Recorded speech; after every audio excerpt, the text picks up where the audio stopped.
नमस्ते प्यारे बच्चों, आज हम कवि तुलसीदास द्वारा रचित राम लक्ष्मण परशुराम संवाद पढ़ रहे हैं। राम लक्ष्मण परशुराम का यह संवाद रामचरितमानस के बाल कांड से लिया गया है। सीता स्वयंवर में राम द्वारा शिव धनुष भंग के बाद मुनि परशुराम को जब यह समाचार मिला तो वे क्रोधित होकर वहां आते हैं। शिव धनुष को खंडित देखकर वे आपे से बाहर हो जाते हैं। राम के विनय और विश्वामित्र के समझाने पर तथा राम की शक्ति की परीक्षा लेकर अंततः उनका गुस्सा शांत हो जाता है। इस बीच राम लक्ष्मण और परशुराम के बीच जो संवाद हुआ उस प्रसंग को यहाँ प्रस्तुत किया गया है। परशुराम के क्रोध भरे वाक्यों का उत्तर लक्ष्मण व्यंग्य वचनों से देते हैं। इस प्रसंग की विशेषता है लक्ष्मण की वीर रस से भरी हुई व्यंग्योक्तियां और व्यंजना शैली की सरस अभिव्यक्ति। अब हम इन पदों का सरलार्थ समझते हैं।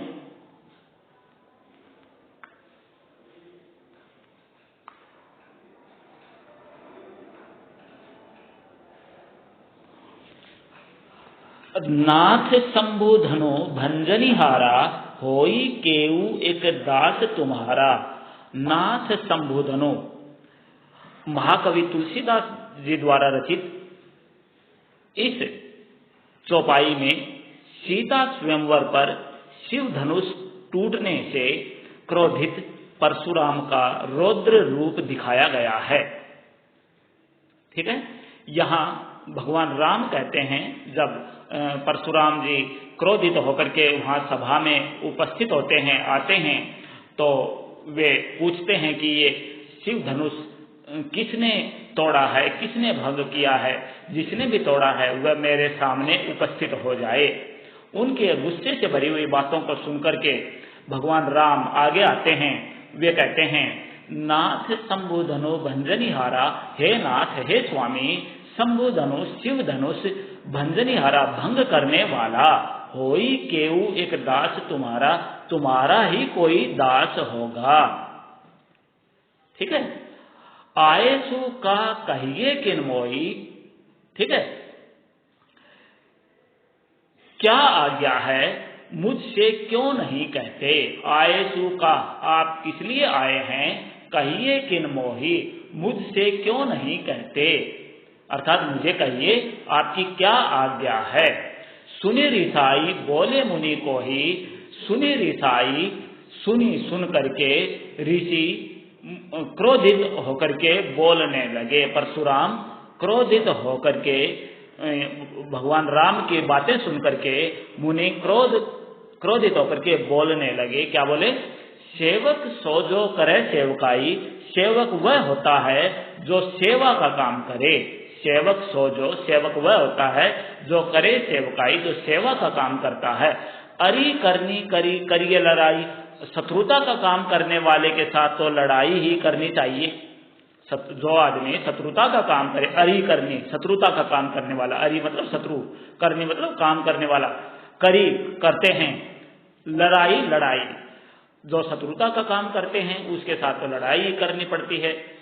परशुराम कहने लगे सुनो राम जेहू शिव धनु तोड़ा, सुनो राम जिसने भी शिव धनुष तोड़ा है, सहस्त्र बाहु समसो रिपु मोरा, वह सहस्त्र बाहु की तरह से मेरा शत्रु है। सहस्त्र बाहु समसो रिपु मेरा, वह सहस्त्र बाहु की तरह से मेरा शत्रु है। सम मतलब समान, तो यहाँ उपमा अलंकार हम कहेंगे। सम सा से सी सम सरीखा ये आ जाए, वहां उपमा अलंकार होता है। रिपु मतलब शत्रु, मोरा मतलब मेरा, सहस्त्र बाहु राजा सहस्त्र बाहु की तरह से मेरा शत्रु है। ठीक है, सो बिलगाओ बिहाई समाजा, इसलिए वह इस समाज से, राजाओं की इस सभा से अलग हो जाए। बिलगाओ मतलब अलग हो जाए। ठीक है, वह इस सभा से अलग हो जाए। न तो मारे जय ही सब राजा, नहीं तो सारे राजा मारे जाएंगे। ठीक है, जिसने भी शिव धनुष तोड़ा है वह राजा सहस्त्रबाहु की तरह से मेरा शत्रु है। जिसने भी शिव धनुष तोड़ा है वह इस सभा से अलग हो जाए, नहीं तो सारे राजा मारे जाएंगे। भाई नहीं खड़ा होगा, नहीं बताएगा कि किसने शिव धनुष तोड़ा है, तो मुझे बाध्य होकर के सभी राजाओं की हत्या करनी पड़ेगी, ऐसा मुनि परशुराम कह रहे हैं। सुनी मुनि वचन लखन मुस्काने। अब मुनि के ये वचन सुन करके, घमंड से भरे हुए वचनों को सुन करके लक्ष्मण मुस्कुराने लगे। बोले परशु धरई अवमाने, वे परशु धारण करने वाले की अवमानना करते हुए बोलने लगे। परशु धरई, परशु धारण करने वाले के अर्थात परशुराम की बातों की अवमानना, अवज्ञा करते हुए बोलने लगे। क्या बोले? बहु धनुई तोरी लड़काई, हमने लड़कपन में अर्थात बचपन में, लड़काई लड़कपन में, तोरी मतलब तोड़े हैं, धनुई धनुइया, बहु मतलब बहुत सारी, हमने लड़कपन में बचपन में बहुत सारे धनुइयां तोड़ी हैं, यानी कि छोटे मोटे बहुत सारे धनुष तोड़े हैं। तो कहने का मतलब यह है, यहाँ पर शिव धनुष को लक्ष्मण छोटा मोटा धनु ही कहता है। ठीक है, कबहू न ऐसी ऋषि किन्हीं गोसाई, तब तो किसी ऋषि ने ऐसा गुस्सा नहीं किया। कबहू न, कभी भी नहीं, ऐसी ऋषि, ऐसा गुस्सा, किन्हीं गोसाई, किसी भी ऋषि ने ऐसा गुस्सा नहीं किया। यही धनु पर ममता के ही हेतु, फिर इसी धनुष पर आपकी इतनी ममता क्यों है, इतना लगाव क्यों है? यही धनु, इसी धनुष पर ममता, इतनी ममता के ही हेतु इतना लगाव क्यों है, किस लिए है? सुनी रिसाई कह भृगुकुल केतु, लक्ष्मण की गुस्से से भरी हुई बातें सुन करके भृगुकुल केतु अर्थात परशुराम, भृगु वंश के ध्वजा पताका अर्थात परशुराम बोलने लगे। क्या बोले? रे नृप बालक काल बसे, बोलत तो ही न संभार, धनुई समय त्रिपुरारी धनु विदित सकल संसार। रे नृप बालक, अरे राजकुमार, तुम काल के वश होकर के, मृत्यु के वश होकर के इस समय बोल रहे हो, तुमसे बोलते नहीं बन रहा है। बोलत तो ही न संभार, तुमसे बोलते नहीं बन रहा है। इस समय तुम्हारे मुख पर, तुम्हारे सिर पर काल सवार है, मृत्यु सवार है, इसलिए तुमसे बोलते नहीं बन रहा है, तुम्हें सही बोलना नहीं आ रहा है। धनुई समय त्रिपुरारी धनु विदित सकल संसार, ये तुम्हें धनु ही लगता है? ये त्रिपुरारी का धनुष है अर्थात शिव जी का धनुष है, जो तीनों लोकों के स्वामी हैं। विदित सकल संसार, ये बात सारा संसार जानता है। विदित मतलब जानता है, सकल मतलब सारा, संसार मतलब संसार।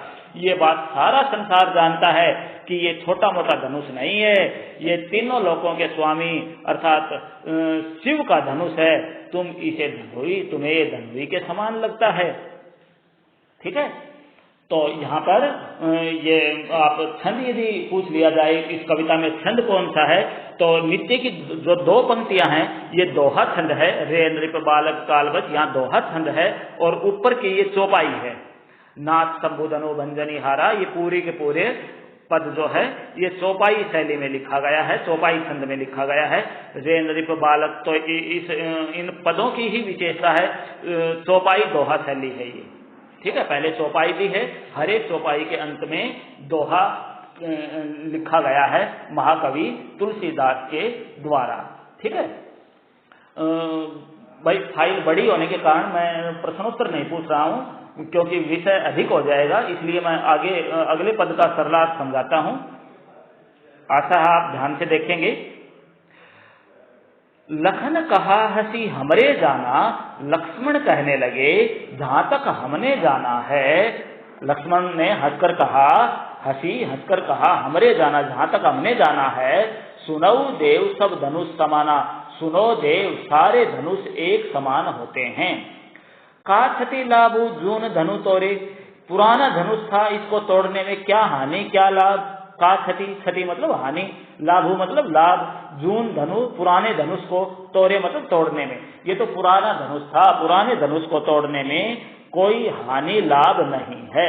देखा राम नयन के भोरे, इसे तो भगवान राम ने नए के भुलावे में छुआ था, नए के धोखे में उठाया था, नए के धोखे में उठा करके कुछ ज्यादा ही जोर लगा दिया था। छुअत टूट रघुपति न दोषु, लेकिन ये तो पुराना धनुष था, इसमें ये तो छूते ही टूट गया, इसमें रघुपति अर्थात राम का कोई दोष नहीं है। मुनि बिन काज करिए कतरोसु, हे मुनि बिना कारण के, बिन काज बिना कारण के, करिए कतरोसु, क्रोध क्यों कर रहे हो, बिना कारण के गुस्सा क्यों कर रहे हो। ठीक है। बोले सीता परशु की ओर, अब परशुराम जी अपने फरसे की ओर देख करके बोलने लगे। रे सठ, अरे मूर्ख, अरे दुष्ट, सठ मतलब दुष्ट, सुने स्वभाव न मोरा, तुमने मेरे स्वभाव के बारे में नहीं सुना है, सुना है स्वभाव के बारे में, न मोरा मेरे स्वभाव के बारे में तुमने नहीं सुना है। बालक बोल बधो नहीं तोई, वर्ण की आवृत्ति हो रही है भाई, अनुप्रास अलंकार है। बालक बोल बधो नहीं तोई, मैं तुम्हें बालक समझ करके तुम्हारा वध नहीं कर रहा हूं, तुम्हें मार नहीं रहा हूं। केवल मुनि जड़ जान ही मोई, तुम मुझे विशुद्ध मुनि समझ रहे हो, अर्थात मैं शुद्ध मुनि नहीं हूं। केवल मुनि जड़ जान ही मोही, मोही मतलब मुझे, जान ही जान रहे हो, जड़ मतलब शुद्ध, मुनि मतलब मुनि, तुम केवल मुझे शुद्ध मुनि समझ रहे हो, शुद्ध मुनि समझने की भूल मत करो। बाल ब्रह्मचारी अति कोही, यदि कोई बाल ब्रह्मचारी है इस पृथ्वी पर, कोही और क्रोधित है, विश्व विदित पूरा संसार जानता है, विश्व विदित पूरा संसार जानता है। क्षत्रिय कुलद्रोही, क्षत्रियों के कुल का नाश करने वाला कोई इस धरती पर हुआ है तो वो मैं हूं। ठीक है, इस धरती पर क्षत्रियों का नाश करने वाला कोई हुआ है तो वो मैं हूं। और बालपन से, बचपन से कोई ब्रह्मचारी हुआ है क्रोधित स्वभाव का, वो भी मैं हूं। ठीक है, क्षत्रिय कुल का शत्रु हूं। ठीक है, मैं बाल ब्रह्मचारी हूं और अत्यंत क्रोधी हूं, अति को ही अत्यंत क्रोधी हूं और क्षत्रिय कुल के शत्रु के रूप में संसार भर में विख्यात हूं। ठीक है, पूरा संसार जानता है ये बात। भुजबल भूमि भूप बिन कीनी, भयवर्ण की आवृत्ति करना अनुप्रास। ठीक है, भुजबल भूमि भूप बिन कीनी, मैंने अपने भुजाओं के बल पर इस पूरी पृथ्वी को राजाओं से हीन किया है, यानी कि अपनी बाजुओं के ताकत से मैंने इस पृथ्वी को, संपूर्ण पृथ्वी को राजाओं से हीन किया है, अर्थात इस पूरी पृथ्वी के राजाओं को मैंने मारा है, ऐसा मुनि परशुराम कहते हैं। विपुल बार महिदेव न दीनी, और राजाओं से उनके राज छीन करके सैकड़ों बार, विपुल बार ढेरों बार, सैकड़ों बार, कई बार महिदेवन ब्राह्मणों को दान में दी है। ये धरती अपने भुजाओं के बल पर राजाओं से छीन करके सैकड़ों बार ब्राह्मणों को दान में दी है। मही देवन, मही मतलब धरती, देवन मतलब देवता, मही पर रहने वाले देवता अर्थात ब्राह्मणों को कहा है। ठीक है, मही देवन जी ने सैकड़ों बार इस धरती को, ये राजाओं का राजपाट मैंने ब्राह्मणों को दान में दिया है। सहस्त्र बाहु भुज छेद निहारा, राजा सहस्त्र बाहु की भुजाओं को छेदने वाला कोई है तो वो मैं हूं। सहस्त्र बाहु का कई बार जिक्र आता है यहाँ पर, तो सहस्त्र बाहु और मुनि परशुराम की शत्रुता अनंत काल से चली आ रही थी। एक बार इसके बारे में बता देता हूं, यहाँ आपकी पुस्तिका में ही दिया हुआ है ये कहानी। ठीक है, परशुराम ऋषि जमदग्नि के पुत्र थे। एक बार राजा कार्तवीर्य सहस्त्रबाहु शिकार खेलते हुए जमदग्नि के आश्रम में आए। जमदग्नि के पास कामधेनु गाय थी, जो विशेष गाय थी। कहते हैं वह सभी कामनाएं पूरी करती थी। कार्तवीर्य सहस्त्रबाहु ने ऋषि जमदग्नि से कामधेनु गाय की मांग की। ऋषि द्वारा मना किए जाने पर सहस्त्रबाहु ने कामधेनु गाय का बलपूर्वक अपहरण कर लिया। इस पर क्रोधित हो परशुराम ने सहस्त्रबाहु का वध कर दिया। इस कार्य की ऋषि जमदग्नि ने बहुत निंदा की और परशुराम को प्रायश्चित करने को कहा। उधर सहस्त्रबाहु के पुत्रों ने क्रोध में आकर ऋषि जमदग्नि का वध कर दिया। इस पर पुनः क्रोधित होकर परशुराम ने पृथ्वी को क्षत्रिय विहीन करने की प्रतिज्ञा की। इसलिए इस पद में महाकवि तुलसीदास ने कई बार राजा सहस्त्रबाहु का वर्णन किया है। ठीक है बेटे, देखिए, सहस्त्रबाहु भुज छेदनी हारा, मैं सहस्त्रबाहु की भुजाओं को काटने वाला हूं, यानी कि मैंने सहस्त्रबाहु की भुजाओं को काटा है। इस फरसे को देखो, परसु बिलो की मेरे इस फरसे को देखो महिप कुमार हे राजकुमार। बिलो को मतलब देखो, महिप कुमार राजकुमार लक्ष्मण के लिए प्रयोग किया है। यहाँ मुनि परशुराम कहते हैं लक्ष्मण से, हे राजकुमार मेरे इस फरसे को देखो, मेरे इस फरसे ने सहस्त्रबाहु की भुजाओं को काटा है। ये फरसा कोई साधारण फरसा नहीं है। अब दोहा देखिए, माता पिता ही जने सोच बस करसी महिष किशोर, गर्भन के अर्भक दलन परसु मोर अति घोर। नीचे वाला पंक्ति से देखेंगे, हे राजकुमार मेरा फरसा बहुत भयानक है, परसु मोर अति घोर, मेरा फरसा बहुत भयानक है। कितना भयानक है? गर्भन के अर्भक दलन, इसको देख करके माओ के गर्भ में पल रहे बच्चे माओ के पेट में ही दम तोड़ देते हैं। ठीक है, मेरा फरसा बड़ा भयानक है। ये माओ के गर्भ में पल रहे शिशुओं को भी इसको देख करके शिशु भी दम तोड़ देते हैं, माँ के पेट में ही शिशु मर जाते हैं। मेरे फरसे के बारे में सुन लेते हैं तो, माता पिता जने सोच बस करसी महिष किशोर, इसलिए हे महिष किशोर, हे राजकुमार अपने माता पिता को शोक के वश में मत करो, अपने माता पिता को चिंता में मत डालो। ठीक है बेटे, इन दोहा चौपाइयों में अवधि भाषा का प्रयोग किया गया है और जगह जगह पर जो अलंकार आए हैं, जैसे हसी हमरे जाना, है ना, यहाँ अनुप्रास अलंकार है, भुजबल भूमि भूप बिनकीनी विपुल बार मही देवन दीनी, अनुप्रास अलंकार है। ठीक है ना, तो ये देख लेंगे आप। संगीतात्मकता का सुंदर गुण है। ठीक है, एक पद और पढ़ता हूं। बिहसी लखन बोले मृदुबानी, अहो मुनीसु महाभट मानी, पुनि पुनि मोहि दिखाव कुठारू, सहत उड़ावन फूके पहारू। बिहसी लखन बोले मृदुबानी, इतनी बड़ा चढ़ा करके जब परशुराम अपने व्यंग वचन हाँक रहा है, अपने क्रोध से भरे हुए वचन बोल रहा है, तो ये वचन सुन करके लक्ष्मण को हंसी आ गई।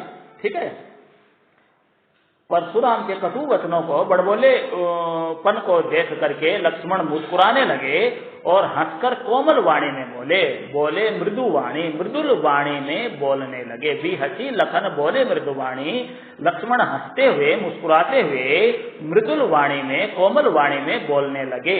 अहो मुनीसु महाभट मानी, अहो मुनि आप तो बड़े अपने आप को भारी योद्धा मान रहे हैं। अहो मुनीसु, अहो मुनि, हे मुनि, महाभट अपने आप को बड़ा योद्धा मान रहे हैं। मानी मतलब मान रहे हैं, महाभट बड़ा योद्धा। ठीक है, पुनि पुनि बार बार, पुनि पुनि में पुनरुक्ति प्रकाश अलंकार है। मोहि दिखाव कुठारू, आप बार बार मुझे कुलाड़ी दिखाते हैं, अपना फरसा दिखा रहे हैं। सहत उड़ावन फूंक पहाड़ू, क्या आप फूंक से पहाड़ को उड़ाना चाहते हैं? सहत उड़ावन फूंक पहाड़ू, क्या आप फूंक से पहाड़ को उड़ाना चाहते हैं? यहाँ कुंबड़ बतिया को नहीं, यहाँ कोई कुंभड़े की बतिया नहीं है, कोहड़े का फल नहीं है, अर्थात काशी फल कुंभड़े का फल नहीं है, जो बहुत कमजोर होता है। यानी कि लक्ष्मण कहता है कि तुम्हारे सामने कोई निर्बल व्यक्ति नहीं है, कमजोर व्यक्ति नहीं है।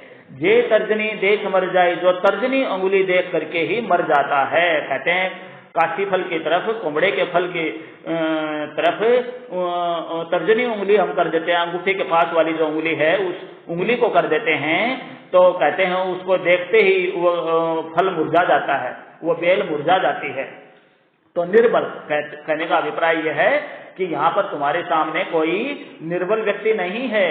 देख कुठार सरासन बाना, तुम्हारे कुठार और धनुष बाण को देख करके ही मैं कछु कहा सहित अभिमाना, मैंने कुछ अभिमान सहित कहा था।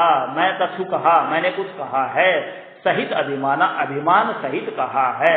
ठीक है, कुठार मतलब फरसा, सरासन बाणा, बाण मतलब बाण, सरासन मानो धनुष, धनुष बाण और फरसे को देख करके ही मैंने अभिमान सहित कुछ कहा है।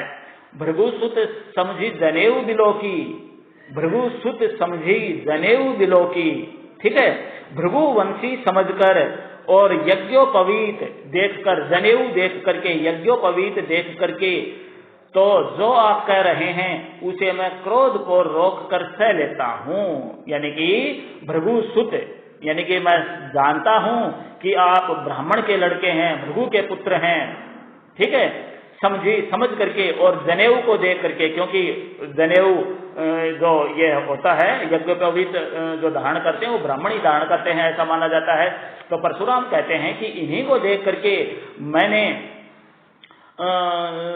जो कुछ आपने कहा है उसे मैं अपना क्रोध रोक करके सहन कर लिया है। सहित अभिमाना, जो अभिमान सहित आपने बातें की हैं उसको मैंने सहन किया है। भृगुसुत समझी जनेऊ बिलोकी, जो कुछ कहूँ सहोर इस रोकी, मैंने अपने क्रोध को रोक करके उनको सहन किया है। सुर महिसुर हरिजन और गाई, सुर देवता, महिसुर ब्राह्मण, हरिजन हरिजनों पर, अरु गाई, अरु मतलब और, गाय मतलब गाय, देवता ब्राह्मण हरिजन और गाय, हमारे कुल इन पर न सुराई, हमारे वंश में इन पर वीरता नहीं दिखाई जाती, हमारे कुल हमारे वंश में इन पर न सुराई, इन पर वीरता नहीं दिखाई जाती। क्यों? बधे पाप अपकीर्ति हारे, मारत हूं पापरिये तुम्हारे। क्योंकि इनको वध करते हैं, मारते हैं, इनका वध करते हैं तो पाप लगता है, बधे पाप, यदि इनका वध करते हैं तो पाप लगता है। अपकीर्ति हारे, और हारने पर अपकीर्ति होती है, अपयश होता है, अपमान होता है। मारत हूं पापरिये तुम्हारे, यदि आप मारते भी हैं तो भी आपके पैर पड़ना चाहिए। ठीक है, आप ब्राह्मण हैं, यदि आप मारे भी गए तो हम आपके पैर ही पड़ेंगे। कौटिक कुलिस सम वचन तुम्हारा, सम का प्रयोग हुआ है उपमा अलंकार। कौटिक कुलिस में यहाँ अनुप्रास कह सकते हो, सम वचन तुम्हारा पूरी पंक्ति में उपमा अलंकार कहोगे। ठीक है ना, कौटिक कुलिस सम वचन तुम्हारा, तुम्हारे तो वचन ही करोड़ों जहर की घूंट के समान हैं। ठीक है, आपका तो एक एक वचन ही करोड़ों जहर की घूंट के समान है।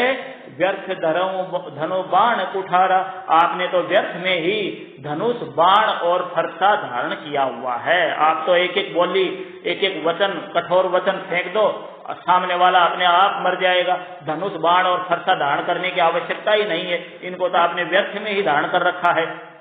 ठीक है, दोहा देखिए, जो बिलो की अनुचित कहेऊं, क्षमहूं महामुनि धीर, सुनी सरोज भृगुवंश मणि, बोले गिरा गंभीर।